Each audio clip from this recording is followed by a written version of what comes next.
অসম সরকার বলুন বা কেন্দ্র সরকারই বলুন, সরকার চাইছে উন্নয়ন, কিন্তু একাংশ বিভাগীয় কর্তৃপক্ষ বা একাংশ নেতাদের দৌলতে সরকারের এসব প্রকল্প মাঠে মার খাচ্ছে না তো?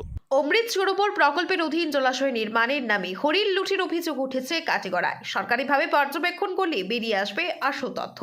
কাটিগড়া উন্নয়ন খণ্ডের অন্তর্গত কাটিগড়া জিপিতে নির্মীয়মান প্রকল্পের মূল উদ্দেশ্য সাধনের বাইরে গিয়ে করা হয়েছে কাজ, এমনই অভিযোগ সচেতন মহলের।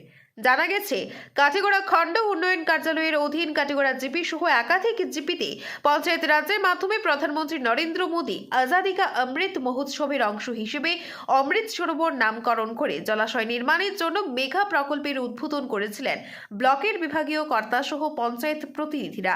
কিন্তু মাস কয়েকের মধ্যেই অমৃত সরোবর প্রকল্পের অধীনে জলাশয় নির্মাণে ব্যাপক দুর্নীতি ও অনিয়মের অভিযোগ উঠেছে। কাটিগড়া জিপির জগদীশপুর তৃতীয় খণ্ডে অমৃত সরোবর প্রকল্পে জলাশয় নির্মাণের ক্ষেত্রে নিয়ম ও নির্দেশনা উপেক্ষা করা হয়েছে। একটি প্রত্যন্ত অঞ্চল যেখানে নেই কোনো জনবসতি, নেই উপযুক্ত যোগাযোগ ব্যবস্থা।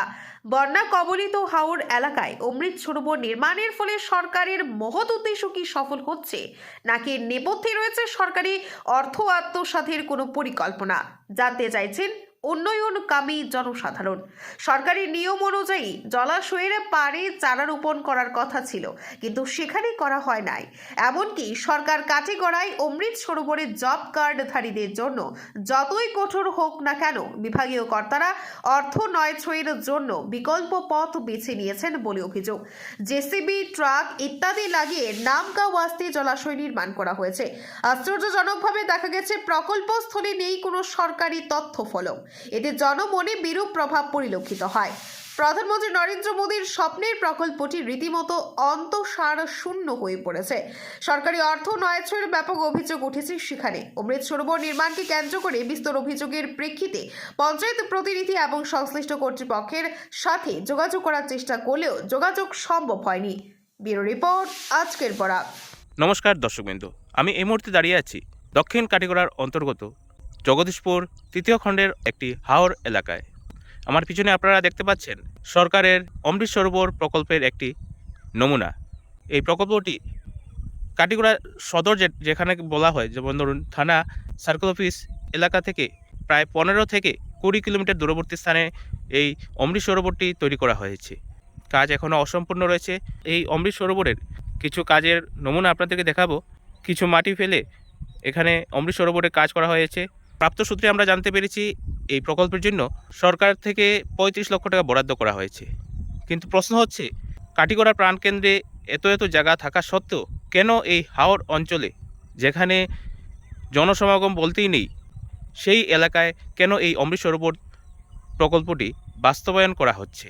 অসম সরকার বলুন বা কেন্দ্র সরকারই বলুন, সরকার চাইছে উন্নয়ন, কিন্তু একাংশ বিভাগীয় কর্তৃপক্ষ বা একাংশ নেতাদের দৌলতে সরকারের এসব প্রকল্প মাঠে মার খাচ্ছে না তো? আপনারা দেখতে পাচ্ছেন আমার পিছনে রয়েছে একটি শেডগড় তোলার ফাউন্ডেশন দেওয়া হয়েছে।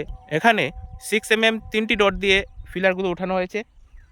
তাছাড়া যখন শিলান্যাস করা হয়েছিল, এই শিলান্যাসের সময় একটা বাঁশের মাচা তৈরি করে অস্থায়ীভাবে ফলক লাগানো হয়েছিল, যা এখন নেই।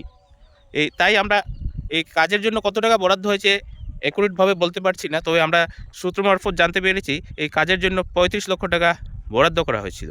কিসের ভিত্তিতে সরকারের এই মহৎ প্রকল্পটি অমৃত সরোবর এখানে বাস্তবায়ন করার কাজ চলছে? আপনারা দেখতে পাচ্ছেন আমার পিছনে সমগ্র এলাকাটি হাওর এলাকা, বন্যা কবলিত এলাকা। যেদিকেই তাকাবেন সেদিকেই শুধু হাওর দেখা যাচ্ছে। কাছাড়ের জেলাশাসক, কাটিগড়া সার্কেল অফিসার মহোদয়ের কাছে একটাই আবেদন, এর পেছনে কী রহস্য রয়েছে এর উদ্ঘাটনের জন্য কাটিগড়ার সাধারণ জনগণ, সচেতন মহল আবেদন জানিয়েছেন। কাটিগড়া থেকে সমীন্দ্র পালের রিপোর্ট, আজকের বরাক। আপনারা দেখছেন আজকের বরাক।